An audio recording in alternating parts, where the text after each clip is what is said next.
يا لطيف يا الله. السلام عليكم أصدقائي، أسعد الله أوقاتكم في كل خير. بعد الزلزال المدمر الذي ضرب سوريا وتركيا، حدثت خسوفات في الأرض في تركيا، منها في سوريا. والآن فيديو متداول يرجح أنه في سوريا شبان يصورون انهيار لتربة في إحدى المزارع في سوريا. لنشاهد الفيديو.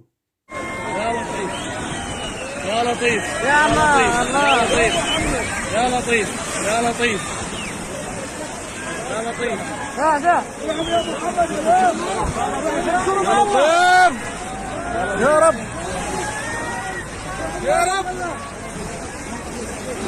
بسرعة الجرس.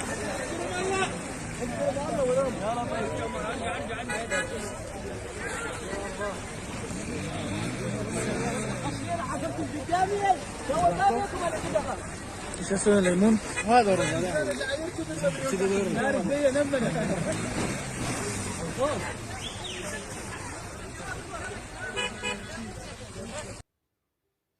طبعا أصدقائي، هاي ظاهرة غريبة أو جديدة نعتبرها، انهيارات أرضية مفاجئة في مزرعة أو مزرعة الأنصار شمال الرقة. طبعا هاي الحفرة هاي اللي صارت، اللي سببها الزلزال، صار الانهيار هذا في مزرعة الأنصار شمال الرقة، حيث صورها شبان.